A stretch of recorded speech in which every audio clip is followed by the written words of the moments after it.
So, welcome to another episode of the Jobs for Women podcast. I'm very excited to welcome our guest this week. We have Meggie Palmer, who is the founder of Pep Talk. Welcome to the podcast. Hi, so excited to be here. Thanks for having me. Oh, it's my pleasure. And I'm just going to dive straight in. I love your Instagram page, by the way. Talk to us. I love the name Pep Talk Her. I'm always giving myself the odd pep talk. And my kids. Basically anyone that'll listen. Talk to me. What is Pep Talk Her? Yeah, so it's just a company, it's a community. It's really an organization that was set up to try and close the gender pay gap because we think it's bullshit and we would like that to end. And as you know, the UN and a bunch of other research organizations are telling us that it's anywhere from 1 to 200 years before we get to equality at the current pace of change. And that just kind of annoys me. And so just trying to do what we can at our grassroots level to create change, because we know to close the gender pay gap, there's a bunch of different levers like business, corporate, and then also individuals. Unfortunately, because, in an ideal world, none of us would have to do anything about this because it wouldn't be a systemic issue that we were dealing with. But unfortunately, that is what it is. And so we're trying to meet the problem where it's at and shift it as best as we can. Yeah. I feel like there is a lot of emphasis on the individual bit, which is really annoying. But that's a lot about. I've recorded a spin-off pod on that. Finding your voice and empowering yourself. Do you do a lot of work with your community on that? Yeah, we do, and I think it's really important to acknowledge, Zoe, that the thing is, gender pay gap's not our fault. It's not our fault, right? So if you've experienced discrimination, conscious or otherwise, if you've been paid less, if you're a woman of color in the workplace and you're experiencing a pay gap that's even worse than the statistics that we commonly hear quoted, so anywhere from 12 to 20% on average, those statistics are focused on the data for white women, and the figures are much worse for women of color. I think it's really important to acknowledge that. So yeah, it is annoying, and it's not. I used to be a foreign correspondent, and I had an experience of the pay gap. I was paid less than the men in the newsroom who I worked next to. I reported alongside. And the company thought that was totally fine. And they told me if I didn't like it, I should quit or take them to court. And so that's kind of what we're dealing with, right? Even though it's illegal to be paid less for doing the same job, to prove that, you've got to be willing to get a lawyer and go to court. And, companies know that most of us are not going to want to go through that rigmarole because it's very stressful, right? And so, yeah, it's one of those things, in theory, the system needs to be burnt down and kind of rebuilt. And also, I want to be practical and realistic about it. And for better or worse, that's probably not going to happen. So my attitude is we should sort of dismantle bits and pieces as we go and try and bring people on the journey with us. So yeah, one of the things that we did was we have an app that helps you track your career success. So we kind of liken it to a period tracking app, but instead of tracking your cycle, it tracks your wins at work, right? So we're trying to create these resources, the app. We've got a heap of free cheat sheets. We've got cohort courses. We do a lot with corporate. So we're trying to incrementally shift things bit by bit by bit so that we can sort of create those tidal waves of change eventually. But yeah, it is frustrating to me that the onus is on us to change the system that we were born into. That app sounds awesome, by the way. I love my menstrual tracker. I am all over that. I have to plan my work around my bloody period. So I love that. And I wish I'd have had something like that in my early career. Just jumping back a step. Yeah. When you were on the newsroom floor, how did you know the men were earning more? So one of my mentors told me, sponsors, mentors, he was a bit of both actually. But yeah, he told me. And he said to me, quote unquote, Maggie, you should have negotiated harder, which is interesting, right? Because I guess I should have and could have maybe. And also, obviously, again, in an ideal world, you'd be in this kumbaya situation where everything is fair and equitable. And certainly in most industries, in 99% of industries, that's not the case. Listen, I think a lot of companies are trying to do the right thing and trying to get better. And I don't even think that my pay was actively less than other folks. I don't think they were trying to screw me over necessarily. I think it was just it was a business decision. They had a budget they were working within, and unconsciously, it just happened to be me and no doubt the other women who got the lesser paychecks than the fellas. But yeah, so I think, one of the things that I love, Zoe, and I know you're really in favor of this too, is like talking about money openly and talking about salaries, right? And sharing with your colleagues and being an ally. Also, as women, we can be an ally to other women and men in the organization as well. Like, how can we pay it forward too? As and when we have the education that Zoe's podcast talks about, that we talk about in the app, like, what can we then do to pay that forward to our sisters, our nieces, our cousins who are earlier in their career, or maybe indeed further along in their career? Like someone that I mentor, she's in her late 50s, and she's still getting screwed on her pay. And so, just trying to support people and have those open conversations about dollars and cents. What does the salary look like? What is the range? Trying to normalize talking about money. Yeah, I love that. And that comes up a lot in our community. I think it's like this taboo. Like I remember when I first, Totally. I've banged on about this on the podcast, but when I was an intern at Warner Brothers in London, and my manager at the time pulled me into the stairwell and she was like, Zoe, nobody talks about salaries, but I just want you to know that if I was a guy, I've just been made publicity manager. If I was a guy, I'd have been offered £10,000 more. And I was like, hang on a minute, what? And I was an intern, and it was like this eye-opening, like, what if you were a man? And it was like my first taste of it. And I think my frustration in my early career was, when I look back, I'm like, should have used your voice more, should have negotiated harder. But I feel like there was nobody helping me along with that. There wasn't as much information out there like there is now to empower. Like, I was a bit like, okay, yes. And I just didn't speak up. So going back to your newsroom, did you leave? Did you leave, or did you just keep working for the salary that they offered? Yeah, I mean, it's a bit of a long story. No, I got a lawyer basically, because it's not right and it's not legal to pay people less for doing the same job. I knew that, they knew that. They didn't think that I had the gumption to do anything about it. They thought I'd just roll over, and I didn't. And one of the reasons for that was that, firstly, I had a really good safety net. So I had savings. I really backed myself. I was an excellent journalist, and I knew that I'd get another job. I had good networks, and so I was like, well, what if I was pregnant, or what if I was the primary breadwinner and I couldn't afford to like kind of take them on, So I felt quite compelled to stand up for myself, obviously, but also just I just didn't want them to do it to anyone else. And listen, maybe I'm naive, they probably have done it again, but I do think that, like, if we keep just like letting this go, the behavior keeps happening. And so I kind of wanted to be like one of those lines in the sand where I was like, you know what, actually that's not going to happen. Like, you're not to treat me like this. So yeah. And what do you think companies can do? Because I know certain size organization, they have to legally disclose the figures. What can they do instead of like pretending that they're doing something? What can they actively do right now to make the change? So in the United Kingdom, actually, it's one of the best systems in terms of transparency around the gender pay gap, because it is reported. It is reported in a lot of other countries, but it's not as transparent as it is in the UK. So if you work for a large organization, I think it's more than 50 or 100 employees in the UK, you can actually Google your company name and gender pay gap, and you'll be able to see all of the data. You'll be able to see openly what that percentage gap looks like. Which is a good thing, because when we shine a light on these issues, like, firstly, it embarrasses companies so that they're motivated to want to change. Because the problem we have in the United States, where I live in New York City, that reporting and that open reporting is not mandatory. So why would companies report it, and why would they bother to change it? I mean, yes, there's like a few people who will talk about it and shame them, but like, not really. So it's actually one of the better systems in the world. In Australia, where I'm originally from, they do have to report it, but it's not fully transparent, although that is about to change. I think it's next year. So that's good. So the more that we are transparent about this from a data perspective, the better.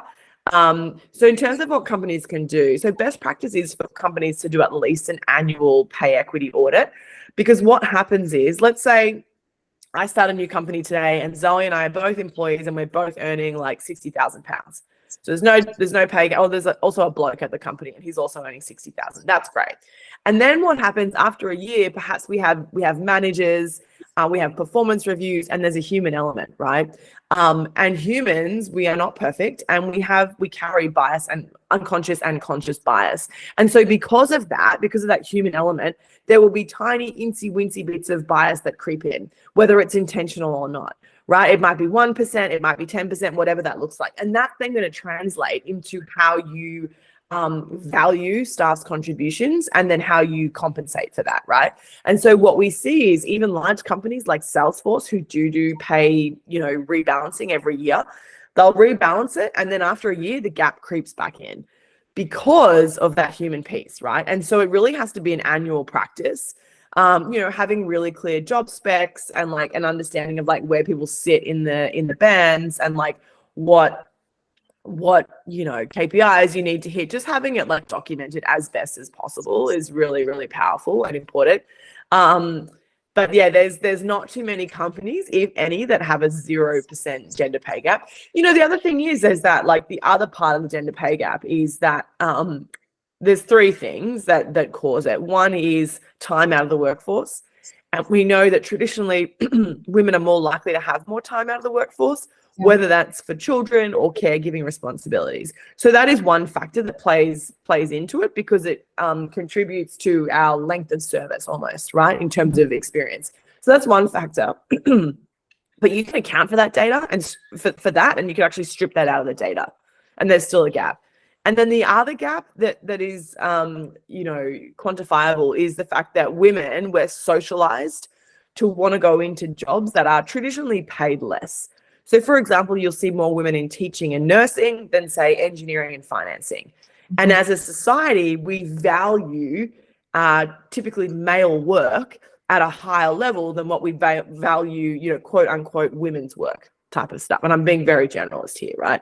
And so actually when we see more women go into a certain industry, the average pay drops, which is super interesting and probably a conversation for another day. But anyway, we can also control for the fact that women are more likely to go into roles that typically pay less, right? So that's another factor. But you can strip that out of the data too, and there's still a gap that exists. And it's that final gap that researchers think is due to conscious and unconscious bias and discrimination. Yeah, because it's interesting what you were saying with the company that you mentioned, Salesforce, that it creeps back in. And that must be because the system's in place. It must be like, okay, you have a promotion, or you're a guy, an extra. It must be that like...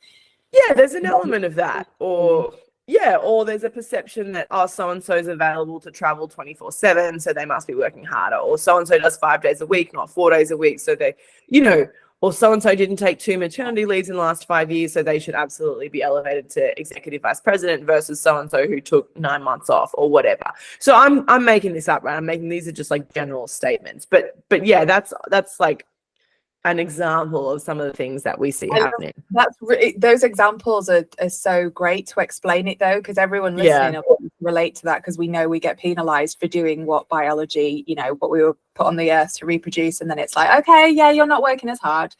And also, like, candidly, like, I'm just not sure who, like if we don't have children and repopulate the earth for better or worse with the climate change situation. But anyway, like without kids, I'm not quite clear who's going to sort of look after all of us in our elderly years. You know what I mean? So I think it's frustrating to know that we're penalized for something that actually across society is going to benefit everyone. But it's a sign of the times, and it's the world that we live in. And as I said, I think that's changing generationally as well. There's a lot of archaic ideas that are candidly dying out, which is a good thing from an equality perspective. Yeah, definitely. And I love that the UK is leading the way. What's happening with the US then? Are they going to have to be held accountable to be a bit more transparent? So here it's more state by state. So you see places like California being more progressive and having conversations about making this transparent. So for example, in Colorado and New York State, you now have to, when you're advertising a job, you have to advertise a pay range. So that's a good step too, because previously, let's say there was a job and I was like, oh, I'll apply for that. I hope it pays $60,000. But because I've potentially, been impacted by the gender pay gap my whole career, that job's value may actually be $85,000 to $100,000. But I don't know that because I've never, had exposure to that sort of, level of pay. So there's like these tiny steps that are happening, which is like really good. It'd be nice if it happened faster, but that's where we're at right now. Yeah, that's really interesting to know. So someone listening thinks that they're being paid less or knows that they are. What should they do? What are they going to do? So the first thing is to have some conversations around money, right? So make sure there's folks in your life who you can talk to about money. Now, I'm not saying you should go up to like John in accounting and be like, yo, John, let's talk about how much money you earn. I mean, you can if you want, but like start with someone who loves, trusts, and respects you, right? So start with your best mate, or your work BFF, or your mum, or your uncle, or a cousin. Just start in a safe place, right? Because it's awkward if you haven't talked about money much. So you want to start in that place, and then eventually you do want to talk to colleagues at work, perhaps at your company or at competitive companies. And it's a lot easier to talk to people in ranges when it comes to money. So instead of being like, "Hey Susie, how much are you getting paid?" You can be like, "Hey Susie, I've got a performance review coming up. I'm really excited to ask for more money. I was thinking I should sit somewhere between 60 and 72,000. Does that sound about right to you?" And that way she's able to say, "Oh my gosh, no, ask for 80 plus."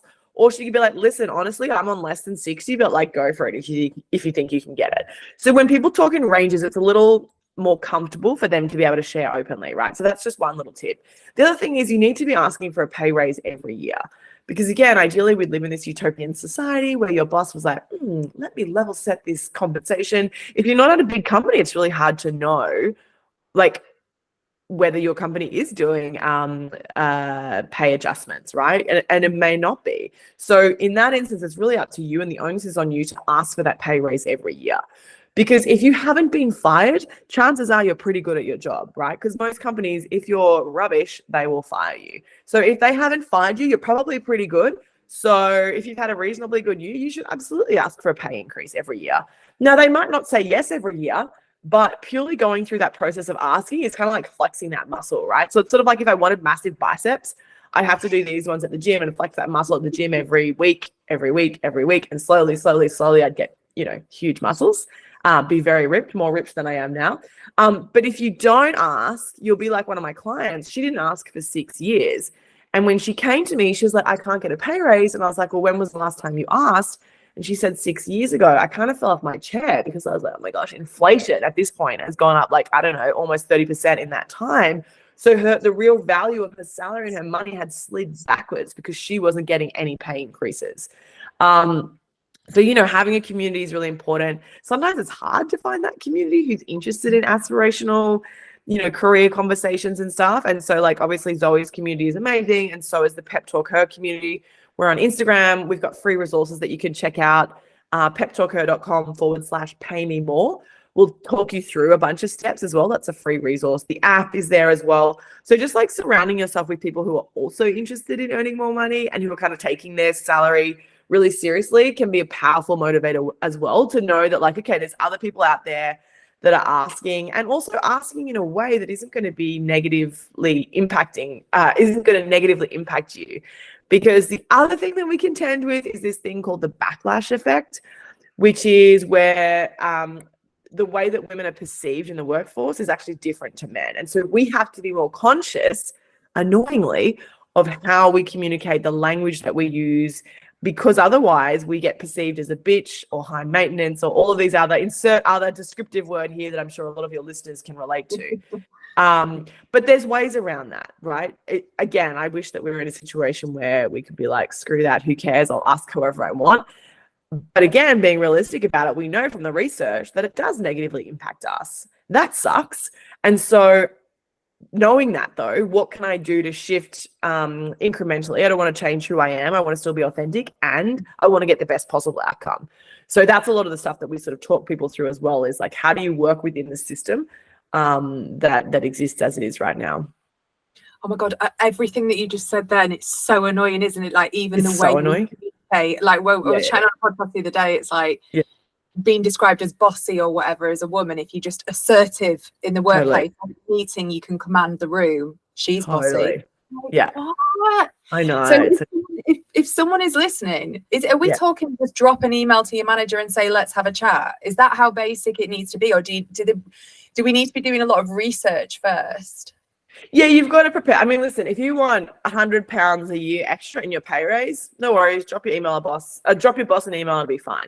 But if you're talking about, if you want an extra £2,000, £5,000, £15,000, £30,000 a year, if you're talking about like a substantial increase, yeah, you've got to prepare. Like, you can't You can't be naive and assume like, I want an extra $15,000, so I'm just going to think about that the night before and go on in and have that conversation. You can do that and maybe you'll be fine, but like also we know that preparation is key. It's not sexy, it's not exciting, and it's kind of boring, but it's like you just have to do it because it's worth it. Like, you know, most of our students who come through our programs, like if they're getting 5,000 extra a year, we're like, that's fine. It's like, that's fine, I guess. Like most people are getting like 10 to 30,000 extra, if not more. You know, like somewhere between 15 to 30% is what we would expect in terms of a pay increase.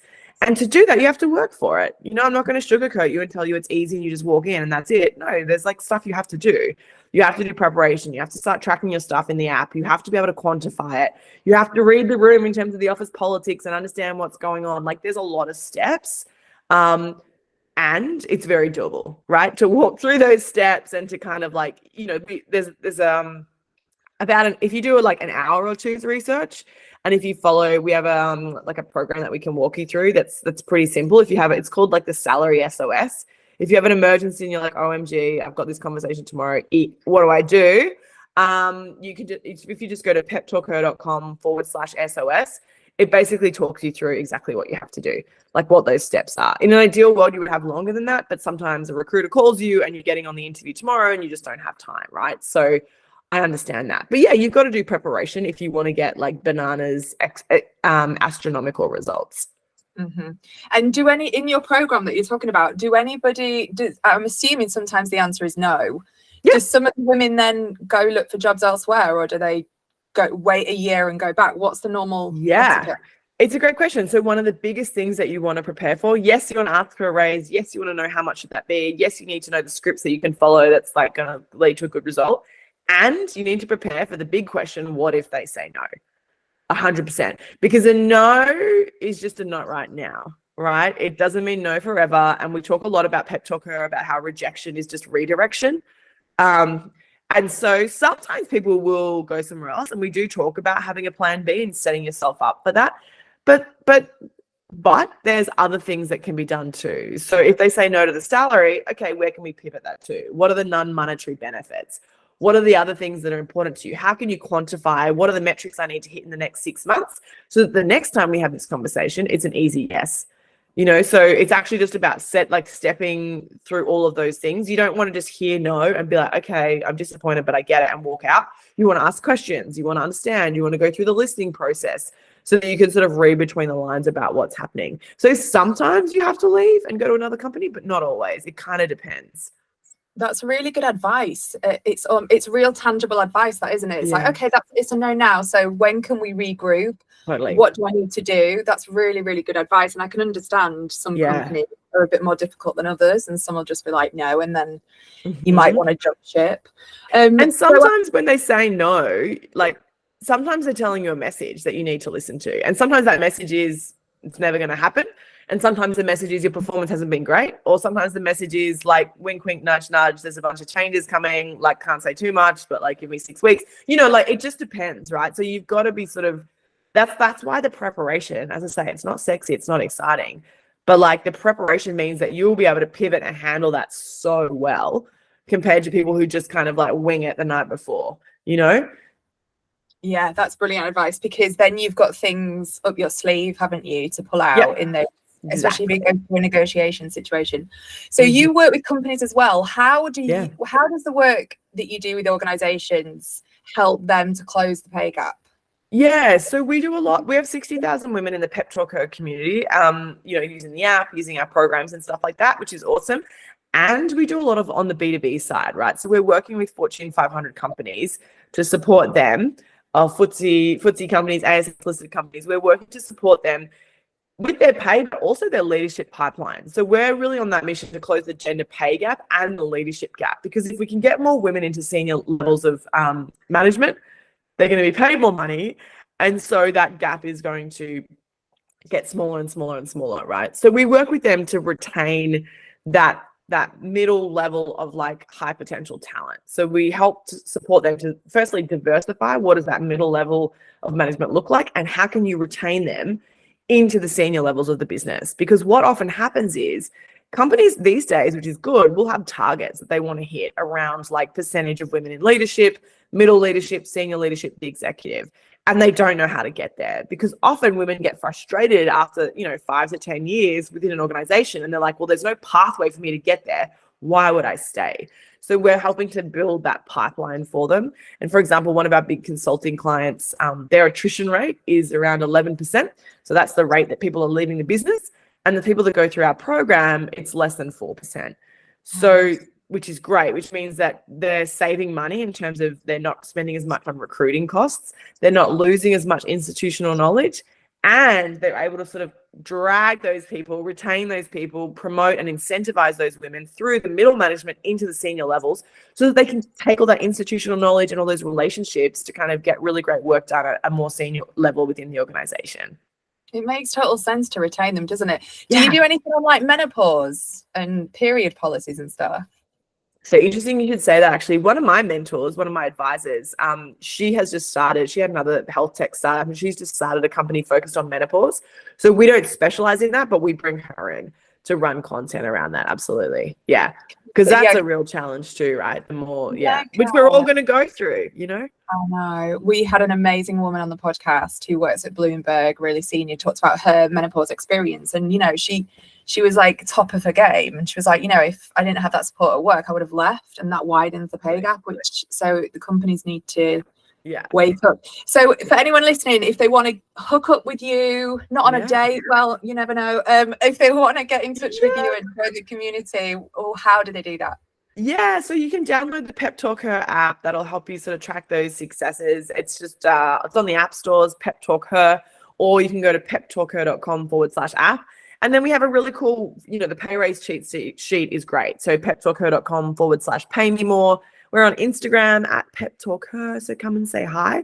Let me know that Zoe sent you, that you've been listening to this podcast, and let us know how we can help support you. But yeah, we run a free career challenge twice a year too. So I personally run that live. So we have thousands of people around the world that join that, which is really fun. The next one's coming up in about a month, in the new year. So a bit more than a month, I guess, at this point. But yeah, so peptalkher.com/challenge. So all of the things, heaps of free resources. We just want to support you all to get paid more and promoted faster. Whoop, whoop. And I'll put all the links in the show notes so anyone listening can join. Thank you so much. That was so interesting. Pleasure. So fun to chat. We'll stay in touch. Yeah, speak soon. Take care.